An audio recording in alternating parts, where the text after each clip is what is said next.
Welcome to Debutante Renegade.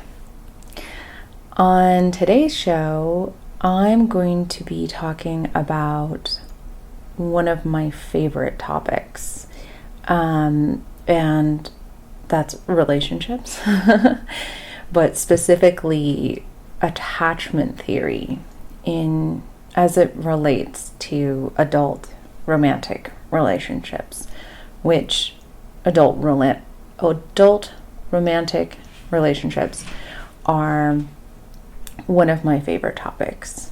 I don't know why. I don't know if it's just as a female, we've been conditioned to be really into romance, or if I'm just wired that way, where I'm just super into anything relating to romance. When I meet somebody new or I have a conversation with even a friend or old friend, that's one of my favorite things to talk about is their relationship. I love hearing about people's relationships. And I love kind of analyzing my own and understanding myself better through my relationships.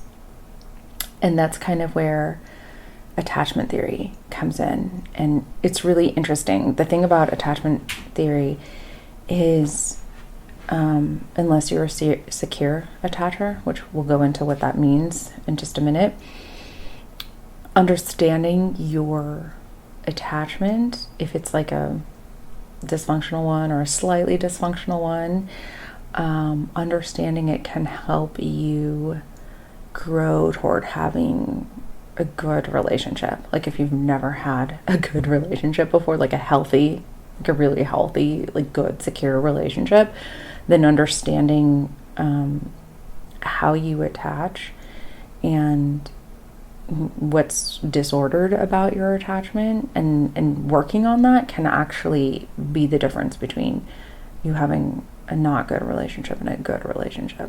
And I'm not only speaking from a lot of psychological data that's been done, but I'm speaking from my own personal experience, because they've done, they've measured this and it's quantifiable.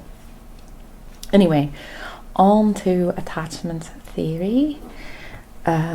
Basically, how we come to have our way of attaching with our romantic partner relates to how we were reared as an infant. Really talking in the first couple years of infancy, how our parents or parent reared us.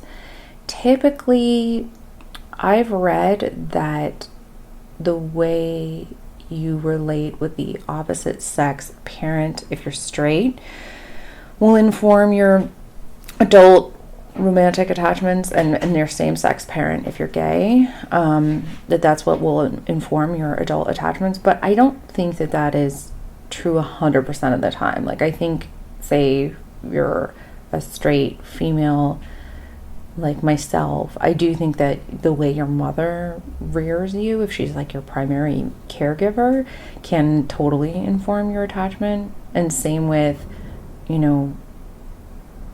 I think whether you're straight, gay, male, female, any of those things, I think the same-sex parent can influence and the opposite sex parent can. I think both parents can influence regardless of your sexual preference. I think they both have influence if they're both in your life. And if you only had one, like say you're a straight female and just your mother raised you, I do think that your mother's influence is going to be what largely informs your intimate relationships when you're older. And possibly, if you're straight, not having a father would influence that as well. But I don't think not having a father would entirely inform it. I think that you could not have a father and have a really amazing mother, and have secure attachment. So hopefully I didn't lose anyone with that. But basically, what informs the way that we attach to our adult romantic partners is how we are nurtured and reared in our infancy. If our primary caregiver, and even if it's not your parent, say it's a grandparent, say it's a babysitter or whoever's taking care of you, if that person is attentive and you feel safe and loved with your primary caregiver, chances are you're going to have a more secure attachment. If you cry and no one tends to you, then that's going to inform a more insecure type of attachment, because you learned early on that if you were distressed or if you needed something, that no one would be there for you. And also, if you had a caregiver who was super clingy and trying to get their needs met through you, or who, was overly protective or overly attentive, didn't give you, enough kind of space or freedom to breathe, that's also going to inform how you attach. So there's a lot of different ways that can inform your attachment. Now we can talk about the ways in which adult attachment works. I'm actually going to read from Wikipedia, and you can go back and look at this on your own. I've read a lot of different sites and books talking about this, and I like the way that Wikipedia breaks down. It's really simple and it's really easy to find. But basically, breaking down the different attachment styles, there's 4 primary attachment styles, and I think there's like deviations, and every person can kind of have a combination of them as well. But the 4 primary attachment styles are secure, anxious, preoccupied, dismissive, avoidant, and fearful avoidant. We'll read about secure attachment first. A secure attachment style is demonstrated by those possessing a positive view of self and a positive view of others. Securely attached adults tend to agree with the following statements. It is relatively easy for me to become emotionally close to others. I am comfortable depending on others and having others depend on me. I don't worry about being alone or others not accepting me. This style of attachment usually results from a history of warm and responsive interactions with their attachments. Securely attached adults tend to have positive views of themselves, their attachments, and their relationships. They often report greater satisfaction and adjustment in their relationships than adults with other attachment styles. Securely attached adults feel comfortable both with intimacy and with independence. I think it's really interesting because as we talk about some of the other attachment styles, those are really the things that begin to change and fluctuate, where with a secure attacher, they feel very comfortable receiving love, allowing themselves to be close, and they also feel really comfortable giving love. It's not scary for them to receive it. It's not scary for them to give it, and it doesn't feel like their own needs are being trampled upon to have another person need them and rely on them. And they also don't feel the need to overly rely on another person. They still have their independence. So it's very balanced. It's like, this is what you would call a healthy codependency, where somebody has a lot of independence and they can go out on their own in the world, and they're not overly needy or insecure, but they're also very capable of giving love and emotional nurturing and nourishment without feeling like it's taking from them or trampling all over their own needs and experience. So that is a secure attacher. And if you're a secure attacher, a lot of people are, bless you, you're super lucky. I am not a secure attacher. I've done a lot of work, and in some ways, I'm capable of it, but I have to be really conscious. As long as I'm operating from a really conscious place, then I am behaving and feeling like a secure attacher. But my default programming, the operating system that I was given as a child, is not that. It's an insecure attacher, and I still catch myself in the unconscious patterns of an insecure attacher all the time. All the time, even though I've actually been working on this stuff for years. I've definitely gotten better, but I would say I'm not totally out of the woods yet. Anyway, moving on to anxious preoccupied, which this is me. This is what I am. It's kind of pathetic. So, but hey, you might be one too. So we can be pathetic together. An anxious preoccupied attachment style is demonstrated by those possessing a negative view of self and a positive view of others. Adults with anxious preoccupied attachment type tend to agree with the following statements. I want to be completely emotionally intimate with others, but I often find that others are reluctant to get as close as I would like. I am uncomfortable being without close relationships, but I sometimes worry that others don't value me as much as I value them. Adults with this style of attachment seek high levels of intimacy, approval, and responsiveness from their attachment figure. They sometimes value intimacy to such an extent that they become overly dependent on the attachment figure. Compared to adults who are securely attached, adults who have an anxious, preoccupied attachment tend to have less positive views about themselves. They may feel a sense of anxiousness that only recedes when in contact with the attachment figure. They often doubt their worth as an individual and blame themselves for the attachment figure's lack of responsiveness. Adults who have an anxious, preoccupied style of attachment may exhibit high levels of emotional expressiveness, emotional dysregulation, worry, and impulsiveness in their relationships. Yes, this is very much me. Even with awareness and even with work, I still will catch myself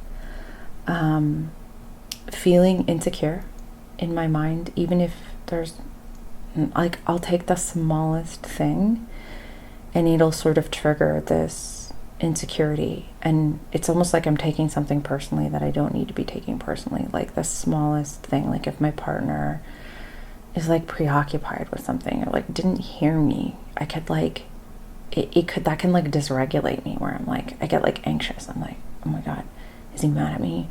Did I do something? Is he sick of me? Is he gonna leave me? Go into these places. It's just the way I'm wired is to be abandoned and neglected, and I just expect that that's gonna happen at any moment, and I'm sort of preparing myself for it, or I'm convinced that he can't possibly really care about me or love me. The other thing about being anxious preoccupied is I find that I crave approval. I want to know that I'm doing a good job or that everything's okay. That's part of the way that insecurity sort of manifests itself, is I need reassurance. I desire constant reassurance. I want reassurance all the time. I don't get it. I don't. But I want it. I crave it. It's almost like a compulsion. I feel that I need it to feel secure. But part of me learning how to regulate myself is looking to myself for my feeling of security and kind of self-regulating through myself, rather than relying on my attachment figure, my partner, my boyfriend, relying on him to make me feel secure. Of course, what's a little side note here, what's interesting about my relationship is if I was with a secure person, I probably could rely on them to give me the reassurance I need, like, because it wouldn't like trample all over them to give that to me and sort of fill that because they're secure. But I am not a secure attacher. I'm anxious, and my partner is not either. He's a dismissive, which I'm about to talk about, which is the opposite of me. And it is like trampling all over his needs to get my needs met. So being with him kind of forces me to learn how to meet my own needs most of the time. You know, like obviously there are certain needs that he fulfills in me. But for the most part, like he's sort of good training to teach me how to fulfill my own because he's a dismissive. It's too much for him to have to do that for me. And I'm going to go into that right now. I'll tell you about dismissive avoidant. My kryptonite. These are like 9 out of 10 times the type of man that I'm attracted to. And it's interesting that like dismissive avoidance and anxious preoccupied are attracted to each other. When really both of us would probably be better off with a secure person who could really like, you know, lead the show and give us a good example, but we're like drawn to each other. I guess if we really want to like grow and heal, then it's good to be in that kind of challenging relationship. But if you want like just easy feel good all the time, then probably, you know, finding a secure partner. But they're like taken most of the time. Good luck finding one. They get snatched up real easy, those secures. Okay, dismissive avoidant. A dismissive avoidant attachment style is demonstrated by those possessing a positive view of self and a negative view of others. Adults with a dismissive style of avoidant attachment tend to agree with these statements. I am comfortable without close emotional relationships. It is important to me to feel independent and self-sufficient. I prefer not to depend on others or have others depend on me. Adults with this attachment style desire a high level of independence. The desire for independence often appears as an attempt to avoid attachment altogether. They view themselves as self-sufficient and invulnerable to feelings associated with being closely attached to others. They often deny needing close relationships. Some may even view close relationships as relatively unimportant. They seek less intimacy with attachments, whom they often view less positively than they view themselves. Investigators commonly note the defensive character of this attachment style. Adults with a dismissive avoidant attachment style tend to suppress and hide their feelings, and they tend to deal with rejection by distancing themselves from the source of rejection, e.g. their attachments or relationships. While these individuals tend to suppress their feelings and may appear to be unaffected by their emotions, research indicates that they still have strong physiological reactions to emotionally laden situations and content. So yeah, the dismissive avoidant is essentially like the kind of relationship denier, the emotional denier, even though they might desire a relationship and feel like they want a partner. Once somebody starts to get close to them, they'll exhibit these distancing behaviors where, you know, they'll like nitpick their partner and like find flaws in them so that they can like not like them and be away from them. And this is like their way of protecting themselves from the closeness and the intimacy. And it's interesting because like the anxious preoccupied is like the love chaser, like running after love, like love me, somebody love me, and like the love seems to always slip away, and then it's like reflected back to them like you're unlovable. But really the anxious preoccupied isn't unlovable, it's just looking for love in the wrong places, barking up the wrong tree, or, you know, chasing after partners for whom love is unavailable. And the dismissives they push love away. Like, it's like they want it, but then they feel like they don't need it, or it's more trouble than it's worth. And, They like being independent and they like being on their own, and they don't want somebody else needing anything of them, because anytime somebody needs something from them, it just feels like it drains all the life out of them. So if you feel like that, like if you feel like every time you get close to somebody that it just drains you, then you're probably a dismissive avoidant.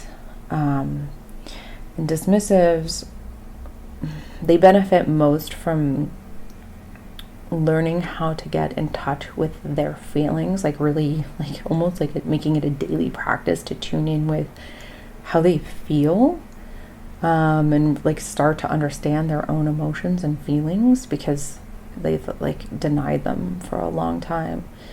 And it also helps a dismissive to kind of train themselves to care for another person and try not to see it as trampling on themselves. Try not to see it as draining themselves to be able to give love and care to another person.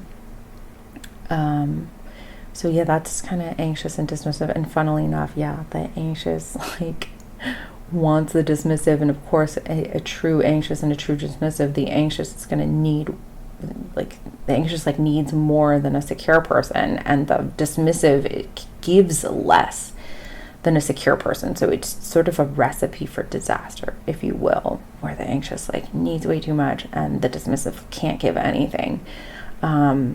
So it becomes volatile and falls apart most of the time, unless you're aware and working on yourself. If you're aware that you're dismissive and you have a tendency to push away, and you're making an effort to be more loving and not see your needs being trampled on when you fulfill your partner's needs within reason. And then if you're an anxious, if you look to fulfill your own needs a lot of the time, and learn to self-regulate and give your partner the space and independence that they desire, then you can kind of find this like happy medium. And I say that from experience, because that's the kind of a relationship that I find myself in. Yeah, it definitely has its challenges. Sometimes I think about if my partner was secure, how in some ways it would like just be easier for me. But I think that ultimately for me personally, I like having to do the work. It's kind of like I have to do my own heavy lifting. Like I have to get myself to this place of independence that I want. Because really, yeah, my partner is like, being a dismissive, he's like incredible at being independent and not needing anybody. Like he's like more independent and needs people less than anybody that I know. And I struggle with that. Anxious, preoccupied, being like a needier person, like relying on other people or like desiring other people. And that is like a painful and difficult place to come from, and it doesn't necessarily yield the types of results that you want in life. So I want to learn more, like use my dismissive partner as a means of learning how to be more like him, like I need to learn to be more like him, like more independent, like more secure in this way. Not that they're secure, but me being more independent makes me a secure person. And then him learning how to be more emotional and more intimate and more connected and, more giving in that way emotionally. And getting more in touch with his like feelings and emotions is good for him in this way, because then he's more in touch with the essence of his being and his truth, understanding his feel, like how he feels. And like I think when you know how you feel and how you are, then I think you're more in tune with your purpose and what you really want. Okay, moving on to the final attachment style, which is the fearful avoidance. Fearful avoidant attachment patterns of behavior are demonstrated by those possessing an unstable or fluctuating view of self and others. People with losses or other trauma, such as abuse in childhood and adolescence, may develop this type of attachment and tend to agree with the following statements. I am somewhat uncomfortable getting close to others. I want emotionally close relationships, but I find it difficult to completely trust others or to depend on them. I sometimes worry that I will be hurt if I allow myself to become too close to other people. They tend to feel uncomfortable with emotional closeness. These feelings are combined with sometimes unconscious negative views about themselves and their attachments. They commonly view themselves as unworthy of responsiveness from their attachments and often do not trust the intentions of their attachments.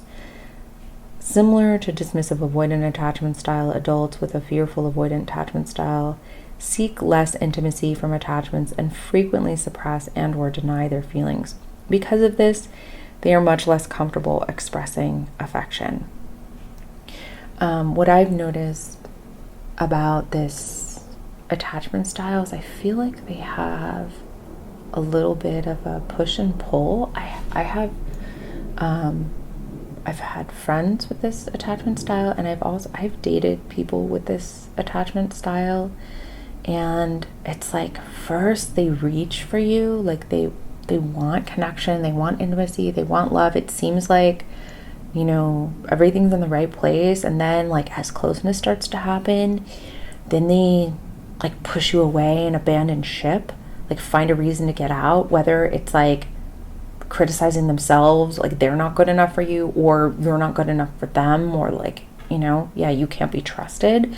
They find a way to push you away. But then a lot of times there's like a dance, like they'll try to come back a little later on and be like, no, I want that, like I want love, I want intimacy. And then like if you give it to them, then they're like, no, I can't, I don't. Like there's a lot of kind of back and forth, push and pull, where like this person will want you, but then they'll push you away.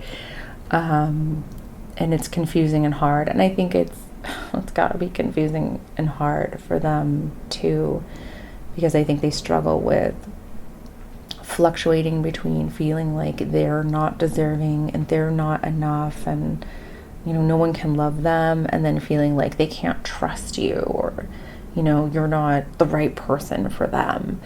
They're kind of like this double combination of the, you know, the anxious and the dismissive at the same time. And that's the hardest attachment style to be. It's the hardest one to recover from, but people can, you know, you have to do both things. You have to work on your opinion about yourself and being secure within yourself and learning to fulfill your own needs, and then also learning to trust and have confidence in others, and feeling like you can rely on others, and that others are good and can be good. So you kind of have to work on both with that one. And I've known some like such wonderful people with that attachment style who are amazing, and if they could heal a bit and like grow toward enough security that they could be in a relationship, I think that they would be wonderful people to be with. So I think there's hope for everyone. If you're secure, again, God, you're so lucky. The rest of us, you know, we got our work cut out.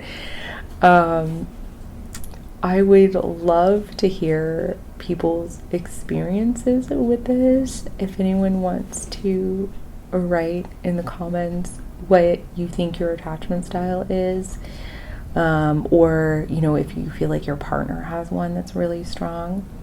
Oh, the other thing that's really interesting about attachment style is most people are primarily one, like you're primarily secure, or you're primarily anxious preoccupied, or primarily dismissive avoidant, but you can have a relationship with a person where that dynamic flips. Like maybe, like for me, like most of the time, like 9 out of 10 times, I'm going to be anxious preoccupied. But there has been people who have come at me with that kind of anxious, preoccupied energy that I usually have and exhibit. And I've been dismissive toward them. I've been the dismissive, avoidant one toward them. And again, like, I've had a relationship with somebody who is like primarily secure, and I feel like I was able to be secure back. I still had moments of anxiousness because I hadn't done work yet at those times. I had 2 relationships with people that I think were primarily secure, and I feel like I was pretty secure in those relationships, but I still had a little bit of my anxiousness. I don't think I would have it now, just because of the awareness. And by the way, like, you can become totally aware. Like, right now, maybe you already knew about this, but right now maybe your mind's being blown. Like, holy shit, like, I'm an anxious. Oh my God, what do I do? And you'll be like, oh my God, I'm aware. So now I'm gonna like only be with a secure person, or if I'm with a dismissive person, then I'm gonna, give myself the security that I need and give them the space. And, you can like make all these decisions, but this shit is so ingrained in your unconscious that even when you make the decision, even when you know it, you know what you are, you know what you're capable of, you know what you do, and you decide you're going to do something different, it doesn't mean that you will. Like, you might even bring somebody new in and be like, oh yeah, this guy's totally secure. Like, I'm finally doing it. Like, yay, I've evolved. Yay, I've done the work. Good, woohoo. And like, maybe they will. Maybe like that's how it'll be. But there's also a good chance that some months will go by and then the other shoe will drop and you'll be like, oh shit, this is another dismissive. Like, I've done it again. And you'll find that your pattern, your unconscious patterns are so powerful that even when you think that you've like locked them in the trunk, like, they were in fact in the driver's seat the whole time. So just be aware of that and just be really fucking patient with yourself. If you are one of these insecure attachers, just be really patient. Like, keep reading about it, keep doing the work, and just be patient and understanding, and know that, like, sometimes you take 2 steps forward and 1 step back, and it is what it is. And you're on your own path of growth and your own journey, and things happen in the time that they need. And I'm somebody who believes in karma. Sometimes I think like we come in this life with something that we need to grow through, whether it's a residual from a past life or something we did earlier in this one. Sometimes I just think we have our, the cards that were dealt, and we gotta learn how to play with those, and do so in the healthiest and best way that we can. So it can be really challenging to work on these things. And I just say, be really patient, be really forgiving, be as conscious as you can, but be gentle with yourself, and don't expect that the moment you realize this stuff that you're gonna be able to just immediately heal it and get it right, because it takes a lot of practice. But I have faith in you. You can do it. I mean, Jesus, if I can make some progress on this, then I think anybody can. I think it's possible for everyone. So you just have to want it. And yeah, I wish everybody out there who wants to grow towards security, and having better, more fulfilling relationships, I wish all the best. And that is it for today's episode of Debutante Renegade. Thank you so much for listening. Please subscribe, please share. If you know anybody who you think that this would benefit, or just knowing more about attachment theory in adults would interest or benefit, then please send this their way. And I'll see you in the next one.